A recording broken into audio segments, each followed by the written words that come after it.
할렐루야. 아멘. 할렐루야. 아멘. 여러분, 자동차 판매왕이었던 조 지라드라는 사람을 여러분 아십니까? 들어보셨어요? 지금은 세상을 떠났습니다만은 그는 한때 세상에서 최고의 세일즈맨이라고 일컬어지던 사람이었습니다. 미국 쉐보레 자동차 대리점에서 15년 동안 세일즈를 하면서 얼마를 팔았냐? 이 한 사람이 판 자동차 대수, 이 자리에 자동차 세일즈 하시는 분이 있을 텐데, 세일즈 하는 분은 제가 몇 대를 팔았다고 얘기하면 완전 이게 실감이 느껴집니다. 그런데 세일즈를 하지 않는 분들 잘 몰라요. 어쨌든 간에 15년 동안 판 대수가 얼마냐? 13,001대의 자동차를 팔았어요. 봐, 나 놀라지나. 자기는 호떡도 하나 못 팔면서 지금.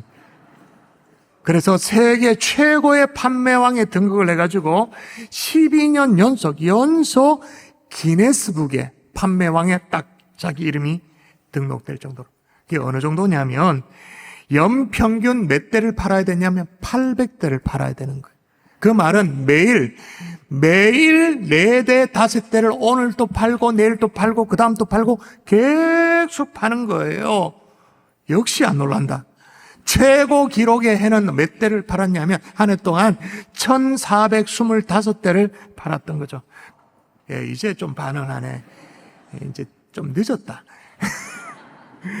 그러면서 책을 썼어요. 뭔 책을 썼냐면 누구에게나 최고의 하루가 있다라는 책을 썼어요. 근데 제가 저 책을 접하면서 제 책 표지에도 보면 냅니다 이런 그런 디자인이 있고 하니까 어떤 선입견이 있었냐면 물질 문명의 최고의 정점에 해당되어지는 게 그 자동차잖아요. 그 자동차의 세일즈에 그리고 기네스북에 이름을 올릴 정도로 그 정도의 사람이니까 아주 그 뭐랄까요? 성공 신화의 냄새가 물씬 풍기는 책일 줄 알았어요. 그리고 자본주의 냄새, 그 자본주의 성공주의 냄새가 좀 물씬 날 거다 그런 뭐랄까 오해를 하고 책을 봤죠. 이게 완전 달라. 무슨 신앙서적을 읽는 것 같아요. 내용이 이런 거예요. 예를 들면 이웃에게 축복하는 것이 나를 축복하는 것이다. 많이 듣던 얘기 아닙니까? 누구에게 축복하는 것이 나를 축복하는 것이라고요? 이웃에게. 역사가 이렇게 돼요. 가난한 집안에서 술주전뱅이 아버지 밑에서 태어났습니다. 두들겨 맞고 막 이렇게. 그래서 제대로 공부를 못 마쳤어요. 고등학교 중퇴를 합니다. 그리고 가족들을 먹여 살려야 되니까 어쩔 수 없이 일찌감치 구직을 하게 되는데 그 절박함 하나만을 가지고 세일즈를 시작하기는 했어요. 근데 여러분, 세일즈라는 게 쉽습니까? 남의 집에, 남의 호주머니인 돈을 그걸 이거 어렵지. 잘 안 되는 거예요. 근데 어느 날 결혼식장에 가서 영감을 얻게 되어지는데 결혼식장에 모인 하객들의 숫자가 대략 250명이더래요. 근데 얼마 지나서 장례식장에 갔는데 또 그 장례식장에 하객이 대략 250명이더래요. 그러면서 깨달은 게 뭐냐? 아무리 평범한 사람이라 할지라도 보통의 250명의 인간관계를 이루며 살아가는구나 라는 걸 알게 됐습니다. 이걸 세일즈에 적용을 하는데 한 사람에게 신뢰를 얻으면 250명의 잠재적인 고객을 얻게 되는구나. 어렵지 않는 얘기죠. 그리고 반대로 한 사람의 신뢰를 잃어버리면 잠재적인 고객 250명을 잃어버릴 수도 있겠구나라는 걸 깨닫게 되어져요. 뭘 대단한 건 아닙니다만은 중요한 건 뭐냐? 그걸 실천한다라는 거예요. 그때부터 한 사람의 고객을 대할 때 마치 250명을 대하듯이 그렇게 성실하게 신실하게. 그래서 조 지라드의 250의 법칙이라는 그 법칙이 나올 정도로 그 정도로. 예를 들면 이런 거예요. 어느 날 자동차 매장에서 험한 옷차림에 있는 노인을 이제 만나게 됩니다. 딱 들어왔어요. 딱 봐도 허름한 노인이에요. 그래서 다른 세일즈맨들은 거들떠 보지도 않았어. 왜냐? 저 사람은 차를 살 사람이 아니다 생각하니까 아무리 그 노인이 이렇게 와서 그 디스플레이 되어 있는 자동차를 들여다보고 뭐 이렇게 관심을 보여도 뭐 거들떠도 보지 않았어. 그런데 조는 달랐어요. 가서 평소처럼 인사를 하고 이렇게 커피도 권하고 시간을 들여서 이렇게 다 설명했어요. 자, 물어보십시다. 이 노인 어르신 할아버지 차를 샀을까요? 안 샀을까요? 샀죠. 산 것도 놀라운데 더 놀라운 건 뭐냐? 알고 보니까 그 노인이 그 지역의 유지야. 엄청나게 큰 사업을 하고 있는 사람이었어요. 그래서 돌아와서는 그의 전 직원을 불러다가, 전 직원, 그리고 일가 친척을 불러다가 뭐라고 말했냐면 차는 무조건 조 지라드에게 사라. 그래가지고 그 이후로 그 건 때문에 수십 대의 차를 팔았대요. 여러분, 이게 성경의 얘기입니까? 아닙니까? 성경 얘기죠. 한번 읽어볼까요? 같이 읽어볼까요? 시작. 형제들아, 영광의 주 곧 우리 주 예수 그리스도를 믿는 믿음을 너희가 받았으니 사람을 외모로 취하지 말라. 다시 물어보십시다. 이게 성경의 정신입니까? 아닙니까? 맞죠. 하나님은 매일 우리에게 하나님의 사자를 우리에게 보내십니다. 하나님의 메신저를 보내십니다. 그런데 그 사자가 가난한 모습일 수도 있습니다. 남루한 이웃의 모습으로 우리에게 다가올 수도 있습니다. 병들고 지친 모습일 수도 있습니다. 아니면 평범한 이웃집 아줌마의 모습으로 하나님이 보내시는 메신저가 우리 가운데 있을 수 있습니다. 나에게 다가온 한 사람을 신실하게 대하면 우리는 어쩌면 250명을 얻을 수도 있는 거죠. 그래서 성경은 히브리서에 이렇게 기록을 했어요. 자, 읽어보도록 할까요? 같이 시작. 손님 대접하기를 잊지 말라. 이로써 부지 중에 천사들을 대접한 이들이 있었느니라. 여기 핵심 뭐냐? 천사를 대접했다. 그것도 중요하지만 더 중요한 건 부지 중에 무슨 말이에요? 나는 알지도 못하고 깨닫지도 못하고 부지 중에 천사를 대접했다. 여러분, 조 지라드가 이렇게 말해요. 성공의 비결은 물건이 아니라 사람이다. 그래서 오늘 저는 사람이 축복이다 라는 말씀으로 저도 말씀을 함께 나누고자 합니다. 자, 그러면 왜 돈이 축복이 아니고 성공이나 형통이 축복이 아니고 왜 사람이 축복인가? 자, 원래 주제 성구를 다시 한번 읽어볼까요? 자, 창세기입니다. 읽어보십시다. 시작. 내가 너로 큰 민족을 이루고 내게 복을 줘 내 이름을 창대하게 하리니 너는 복이 될지라. 저기 보십시오. 너는 뭐가 될지라고요? 복이 될지라. 너는 복이 될지라. 성공이나 형통이 복이 아닌 거예요. 너는 돈이 아닌 거예요. 은행 잔고 아닌 거예요. 우리가 깔고 앉아있는 아파트 한 채 그런 게 아닌 거예요. 성경이 얘기하는 복은 절대적으로 사람인 거예요. 오늘 일부 예배 이후에 어떤 이제 한 청년이라고 말해야겠죠. 제가 느끼기에는 맨날 걔가 어릴 때 모습을 봤는데 근데 군대 간다고 온 거예요. 와, 벌써 이렇게 컸나 싶어 깜짝 놀랐는데 이제 기도를 하는데 그런 마음이 들더라고요. 군대 입대라는 그런 상황 속에는요, 아무것도 필요 없어요. 아무것도 진짜 그 옆에 서 있는 권사님, 집사님, 아버지, 부모님 별 도움도 안 돼, 솔직히. 군대라는 상황 속에서는 내가 누구를 만날 것인가? 어떤 사람을 만날 것인가? 만남의 축복이 너무너무 중요한 건. 여러분, 왜 사람이 복인가 한번 따라 하십시다. 하나님은 사람을 통해 역사하신다. 여러분, 하나님은 돈을 통해 역사하시는 것이 아니에요. 사람을 통해서 역사하시기 때문인 거예요. 오늘 본문에 보니까 예수님께서 가버나움의 한 집에서 가르치고 계셨더랬습니다. 엄청나게 많은 사람들이 몰려왔어요. 갈릴리에서부터 저 멀리 예루살렘에서부터 종교 지도자들 깔 거 없이 정말로 많은 사람들이 모여 있는데 그렇게 많이 모인 이유가 있어. 오늘 본문에는 특별히 이유가 있어요. 오늘 본문에 앞서서 얼마 전에 예수님께서 나병 환자를 고쳐주셨거든요. 나병 환자. 오늘날의 나병 환자도 참 심각한 질병입니다만은 이 당시는 상당하죠. 그걸 고쳐준 거예요.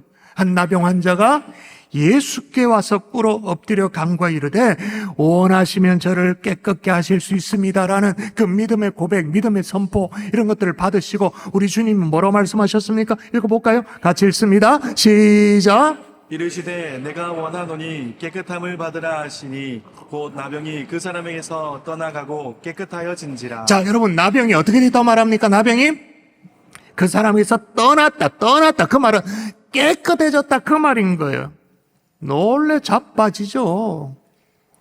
그 소문이 막 삽시간에 퍼진 거예요. 그래서 그 예수라는 선생을 만나보자. 그래서 사람들이 막 버글버글 모인 거예요. 한번 읽어볼까요? 또 이렇게 되었습니다. 자, 이 일을 시작.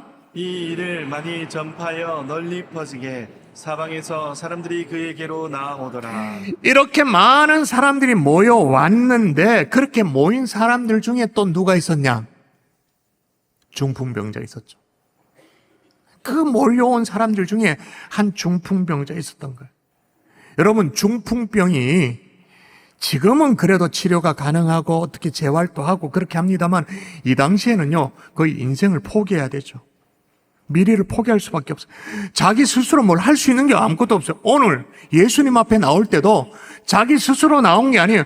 겨우 사람들의 도움을 받아서 예수님 앞에 나올 정도니까 여러분 생각해 보십시오. 이 사람에게 있어서, 이 중풍병자에게 있어서 최고의 축복은 뭐예요? 자동차 판매왕 1등? 타이틀? 명품? 페라리, 스포츠카? 천만의 말씀. 이 사람에게서 최고의 축복은 일어나는 거예요. 일어나서 내 두 발로 걸어서 내 집에 가는 거예요.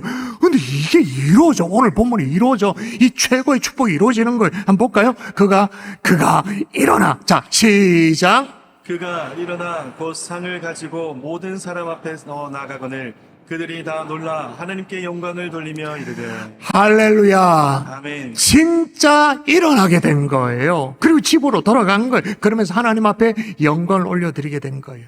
자, 그런데 여러분, 이 시점에서 유심히 보셔야 될 것은 이 축복이 어떻게 이루어지는가, 그 시작인데 이렇게 기록하고 있습니다. 자, 보십시오. 사람이 한 중풍병자를 네 사랑에 메어 가지고 예수께로 올세. 여러분, 분명합니다. 모든 인생의 문제는 예수님 앞에 올 때 해결되어지는 줄 믿습니다. 아멘. 아멘을 좀 세게 하셔야 되죠. 모든 인생의 문제는 주님 앞에 나올 때 다 해결되어지는 줄 믿습니다. 아멘. 아멘이시죠? 아멘. 근데 여러분, 이 인생에게 예수님보다 먼저 찾아온 것이 있단 말이에요. 예수님보다 먼저 이 중풍병자에 찾아온 것, 사람이었죠. 그를 살리려고 찾아와 준 사람. 우리는 보통 기도할 때 그렇게 기도해요. 주님, 내게 찾아와 주시옵소서. 내 답답한 인생에 주님이 찾아와 주셔서 내 인생을 이끌어 주십시오. 해결해 주십시오. 그렇게 응답을 주시기도 합니다. 축복도 주십니다. 그런데 여러분, 오늘 이 본문이 이 가련한 인생에게 예수님이 찾아오기 전에 먼저 사람이 찾아왔어요. 그리고 역사가 시작되어진 거예요. 그래서 오늘 제가 하나님은 사람을 통해서 역사하신다고 지금 말씀을 전하고 있는 거예요. 여러분, 아마 이 인생, 아마 자기 스스로도 자기 인생을 포기했을지도 몰라요. 거의 분명합니다. 그의 가족도 그를 포기했을 거예요. 왜 그렇게 제가 단정적으로 말하냐 하면, 여러분, 이 중풍병자에 일어나는 이 사건은 마태복음, 마가복음, 누가복음, 공간복음에 똑같이 다 소개가 돼 있어요. 근데 집에 가서 한번 보십시오. 마태, 마가, 누가 어디에도 이 중풍병자의 가족에 대한 언급이 없어. 엄마, 아버지 얘기가 없어요. 형제 얘기가 없어요. 그 말은 뭐예요? 가족으로부터도 버림받았을 수 있다라는 거죠. 그런데 그를 포기할 수 없었던 사람이 있었어요. 그의 내 친구. 근데 주님이 그 친구를 통해서 역사하시는데, 자, 어떻게 역사하시는가? 자, 오늘 본문의 가장 하이라이트. 자, 읽어보도록 하십시다. 같이 시작. 예수께서 그들의 믿음을 보시고 중풍병자에게 이르시되 작은 자야 내 죄 사함을 받았느니라 하시니. 할렐루야. 아멘. 예수님께서 그들의 뭘 보시고? 믿음을 보시고, 여러분 중요한 것은 중풍병자의 믿음이 아니에요. 그들의 믿음을 보시고 친구를 주님 앞에 데리고 나야겠다는 그 일념의 친구들의 그 믿음을 보시고 중풍병자를 일으키신 거예요. 여러분 한편으로 생각해 보십시다. 저와 여러분도 믿음이 있습니다. 믿음 없습니까? 여러분 주일날 3부 예배 나올 정도면 믿음 있지. 믿음 있지. 믿음 없이 이 자리에 나왔습니까? 믿음 다 있죠. 자, 우리 믿음이 있어요. 믿음 있는 저와 여러분이 이렇게 한 영혼에게 다가서면 그 영혼에게 저와 여러분이 뭐가 될 수 있는 거예요? 축복이 될 수 있는 거예요. 분명하잖아요. 우리 주님이 중풍병자의 믿음이 아니라 그들의 믿음을 보시고 중풍병자를 일으켰으니까 믿음 있는 우리가 이렇게 한 영혼에게 다가서면 그 영혼에게 우리는 축복의 통로가 될 수 있는 거죠. 그래서 여러분 우리가 태신자를 이렇게 작정하고 한 영혼에게 다가서기 위해서 부활절 나눔도 하고 계란 나눔도 하고 또 뭐죠? 이렇게 이 어린이날 축제 티켓도 해서 이번에 어린이날 축제 때 우리 와라. 그럼 정말 다 하는 거잖아. 여러분 왜 그렇게 하냐? 내가 다가서면, 믿음 있는 내가 다가서면 태신자의 믿음이 아니라 나의 믿음을 보시고 일으켜 세워주시니까. 아멘이십니까? 아멘. 다가서면 하나님은 여러분을 통해서 역사하십니다. 근데 문제는 안 다가서니까.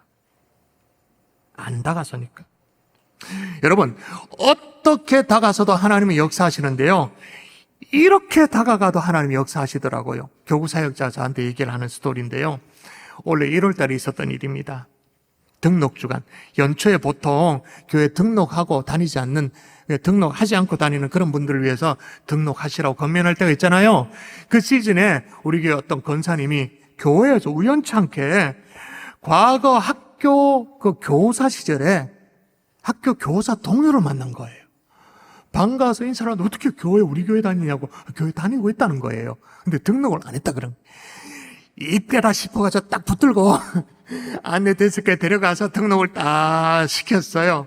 근데 등록한 이분이 말이에요, 어떻게 했냐? 몇 주 뒤에 또 전도를 한 거예요. 등록한 이분이 전도를 했는데 어떻게 전도했냐면, 자기 친구가 있는데 이 사람에게, 새 가족에게 주변의 지인들이 그래도 교회 다니는 분들이 많아서 뭐 교회 가자 이런 얘기를 할 때마다 이렇게 피하고 저렇게 피하고 핑계대고 이렇게 속속 피했대요. 그런데 이 등록한 우리 권사님의 아는 지인, 그 등록한 성도의 그 한마디 때문에 등록을 했는데 뭐라고 말했냐면, 친구야, 우리 몇 시에 우리 교회에서 만날까? 완전 돌직구 그냥 우리 몇 시에 교회에서 만날까? 이렇게 물었대. 그렇게 묻는 사람이 한 명도 없었는데 몇 시에 만날까? 그러니까 그래 몇 시에 만나자 이렇게 약속이 된 거예요. 그리고 교회 와서 등록을 하고 신앙생활 하는데 그 세 가족이 하는 말이, 야, 이거는 하나님이 인도하심이 아니라고는 설명할 방법이 없다고. 그래가지고 우리 교회 권사님, 그리고 권사님이 등록시킨 성도님, 이 성도님이 전도한 세 가족이 한 자리에 모여가지고 그간의 일들을 쭉 스토리를 나누는 거예요. 이게 바로 블레싱 찬양대예요.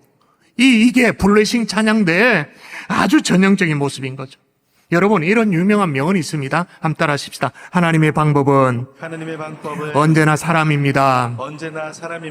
여러분이 잘 아시는 중국 선교 아버지 허드슨 테일러가 어느 사람에게 한 얘기인데, 누가 질문을 했어요. 선교사님, 어떻게 그렇게 힘든 시절에 성공적으로 선교를 잘 할 수 있었습니까? 물었어요.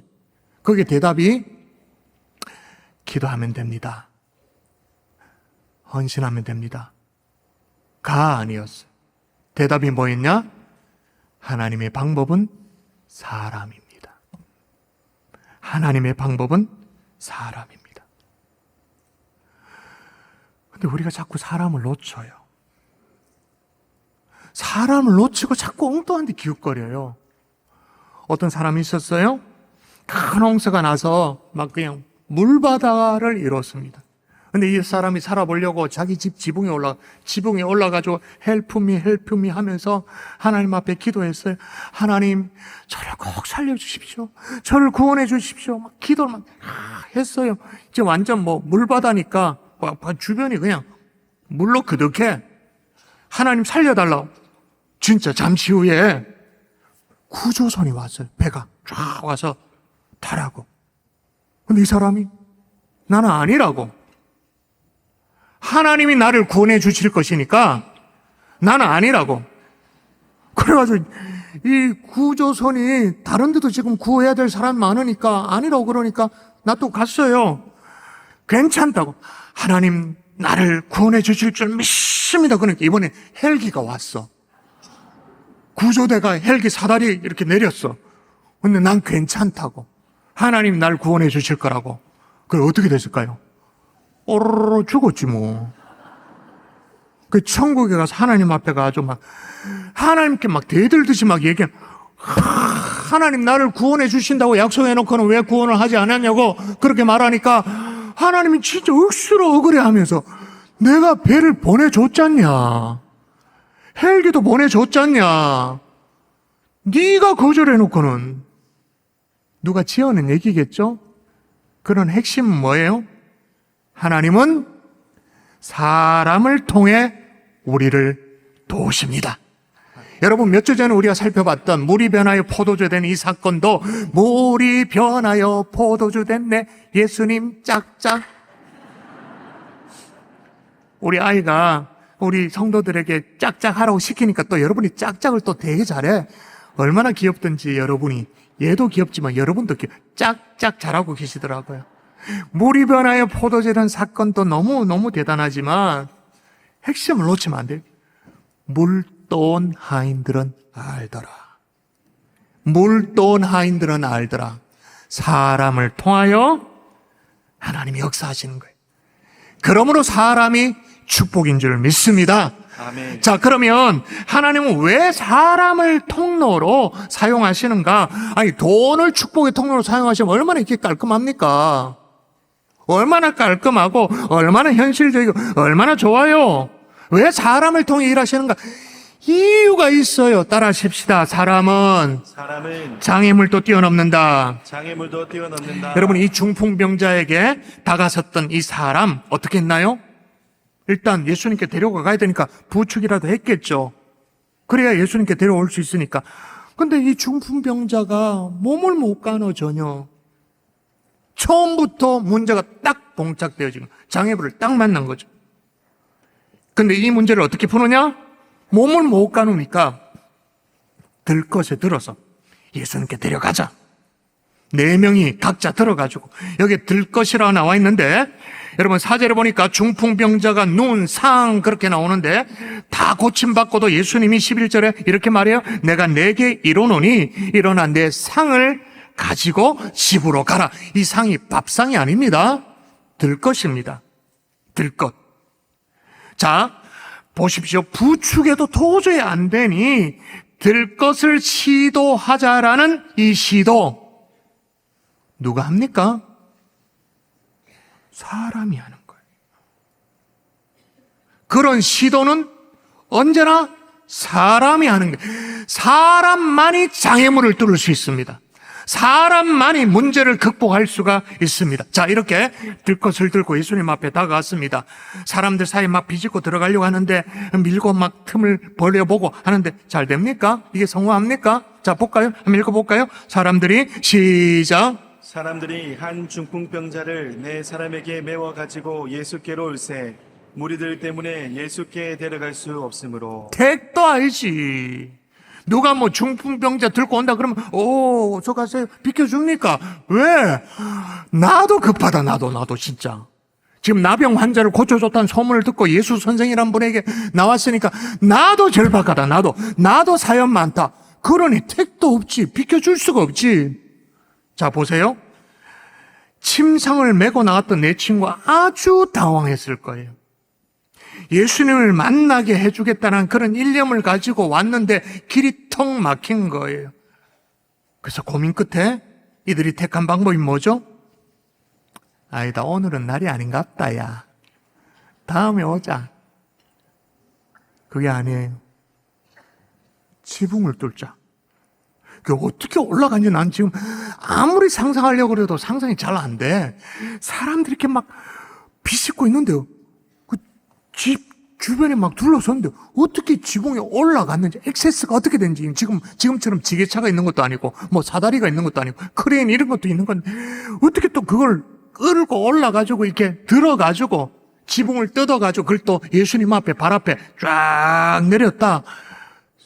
어떻게 했는지 상상이 안 돼. 근데 여러분 생각해 보십시오. 자, 보십시다. 한번 읽어볼까요? 무리들 때문에 한번 읽어보십시다. 현장을 보도록 합니다. 시작. 무리들 때문에 예수께 데려갈 수 없으므로 그 계신 곳에 지붕을 뜯어 구멍을 내고 중풍병자가 누운 상을 달아내리니. 달아내렸대. 달아내렸는데 구멍을 뚫었다 그러는데 그 구멍이 뭐 요따만한 구멍 아니죠. 달아내리려면 이거는 팔레스틴 지역에 지금 가옥 구조가 우리처럼 철근 콘크리트 이런 건 아니고 이렇게 좀 얼기설기했지만 그래도 지붕인데 그 지붕을 그냥 없애버린 거야. 그냥 지붕을 그래야 달아내리잖아요. 물어보십시다. 이 장애물을 돌파하는 것 누가 합니까? 사람이. 장애물을 뛰어넘는 것은 언제나 사람이에요. 환경이 아니에요. 여건이 아니에요. 사람이에요. 근데 그 사람이 손 놓고 있어. 내 팔자는 이런갑다. 환경이 어떻게 되도록 기다리고 있어. 그러니 장애물이 안 뚫리는 거예요. 자, 물어보십시다. 여러분, 왜 이런 무리수를 두죠? 그를 살려야 되기 때문에. 내 친구를 살려야 되기 때문에. 그 가련한 이성을 살려야 되기 때문에. 우리도 살려야 될 가족들이 있죠. 예수님께 반드시 데려가야 될 영혼들이 있습니다. 필요한 것이 있다면 들 것이라도 들고 나올 수 있기를 주의 이름으로 축원합니다. 안 되면 지붕을 뚫어서라도 장애물을 돌파할 수 있기를 주의 이름으로 축원합니다. 아멘. 이렇게 장애물을 뛰어넘는 이들을 보면서 우리 하나님이 정말 주님이 기뻐하셨어요. 왜 기뻐하셨냐? 우리 주님이 야 너희들 너무 별나다 야 그렇게 말씀하지 않으셨거든요. 어떻게 예의도 아니다 너의 집에 지붕을 뜯어가 지금 뭐 하는 것이냐고 그렇게 다그쳐 묻지 않았어요? 좀 전에 읽은 대로 예수께서 그들의 믿음을 보시고 중풍병자에 이르시되 일어나 걸어라. 증명된 믿음을 받기를 원하셨던 거죠. 우리 다 믿음 있다고 말해요. 다. 믿음을 증명해 보이는 거죠. 친구를 살리겠다는 그 일념으로 우리 속에 있었던 그 믿음을 드러내고 정확하게 증명되어지는 그 믿음을 우리 주님이 받으셨던 거예요. 그걸 정말로 기뻐하셨던 거예요. 저와 여러분도 장애물을 뛰어넘어 우리의 믿음을 주님 앞에 증명해 보일 수 있는 하나님의 종들이 될 수 있기를 주 예수 이름으로 축원합니다. 아멘. 축원합니다. 아멘. 또 마지막으로 왜 사람인가? 따라하십시오. 사람을 축복의 통로로 사용하신다. 축복의 통로로 사용하신다. 자, 여러분, 하나님은 사람을 통해서 역사하신다. 다 아멘입니다. 그런데 이걸 조금 까칠하게 대하면 이렇게 생각도 할 수도 있습니다. 좀 못됐게 이런 생각도. 이야, 하나님도 사람 이용해 먹네. 사람을 통해 일하신다 그랬으니까. 이야, 하나님이 또 사람을 또 수단으로, 방법으로 이용해 먹으시네. 이렇게 생각할 수도 있어요. 근데 하나님이 사람을 통하여 일하시는 건 맞는데 어떻게 사람을 축복의 통로로 사용하시는 거죠. 이건 이미 오래전부터 약속해 놓으신 거예요. 믿음의 조상 아브라함 때부터 얘기해 놓으신 거예요. 원래 사역 주제, 이 블레싱의 사역 주제 거듭거듭 읽었습니다마는 한 번 더 읽도록 하십시다. 창세기 12장 3절 너를 축복하는 자에게 시작. 너를 축복하는 자에게는 내가 복을 내리고 너를 저주하는 자에게는 내가 저주하리니 땅의 모든 족속이 너로 말미암아 복을 얻을 것이라 하신지라. 아멘. 누구로 말미암아 복을 얻는다고요? 너로 말미암아 복을 받는다. 사람을 통하여 일하시지만 더 구체적으로 어떻게 되느냐? 사람을 축복의 통로로 사용하신다고 벌써 오래전에 창세기에 이미 기록을 해놓으신 거죠. 1950년대에 있었던 일입니다. 한국전쟁 이후에 한국에 수많은 전쟁 고아가 생겨났습니다. 거리에 부모를 잃은 아이들이 막 널렸죠. 그런데 어느 날 미국 오레곤주에 살고 있는 한 평범한 농부가 잡지에서 그런 아이들의 사진을 보고 마음에 감동이 됐던 거예요. 그 사람 이름은 해리 홀트였어요. 이 사진 속의 아이들을 보는 순간 막 마음이 막 무너져가지고 아내에게 말했어요. 여보, 우리가 이 아이들을 데려옵시다. 근데 안 돼. 왜 안 되냐? 미국의 법이 그게 안 돼. 8명 이렇게 다수를 입양해 이게 안 되고 그것도 해외에서 입양 그 자체가 안 되는 상황이에요. 장애물을 만났죠. 문제를 만났죠. 그런데 역시 사람이 장애물을 풉니다. 어떻게 해요? 미국 의회에 한시적으로 특별 법안을 요청한 거예요. 특별한 상황이니까. 전쟁과 8명을 입양할 수 있는 특별법이 의회에서 통과돼요. 건의로 말미암아. 그래서 1956년에 그는 한국에서 8명의 아이들을 미국으로 입양을 자기 집으로 하게 되는 거예요. 많은 사람들이 그에게 그렇게 말합니다. 농부가 무슨 돈이 있다고 그렇게 많은 아이들을 키울 수 있겠냐고 그렇게 얘기를 했어요. 걱정을 했어요. 그런데 그의 작은 결단이 시작이 되어져서 그의 입양 사역은 무려 4만 명의 한국 고아에게 새로운 가정을 찾도록 만들었던 거죠. 여러분, 하나님께서는 언제나 사람을 축복의 통로로 사용하시는 줄 믿습니다. 아멘. 말씀의 결론을 맺겠습니다. 그런데 문제가 있습니다. 우리는 점점 사람을 잃어버리고 있어요. 일단 사람이 귀찮아요. 내 주변에 사람들이 다가오는 것도 싫고 나도 다가가기 싫고 내가 다가서야 될 사람이 있음에도 불구하고 안 다가서요. 그리고 지금 건져야 될 중풍병자 있음에도 불구하고 다가가지도 않고 가만히 있기만 해요. 그러니 하나님이 사람을 축복의 통로로 사용하신다고 말했는데 이것들이 다 막힌 거예요. 축복의 통로가 다 막혔는 거예요. 여러분, 하나님 때로 누군가의 기도 응답으로 사람을 보내시기도 합니다. 오늘 중풍병자에게처럼 말이에요. 저와 여러분이 축복의 통로로 쓰임받는 하나님의 사람 될 수 있기를 주 예수 이름으로 축원합니다.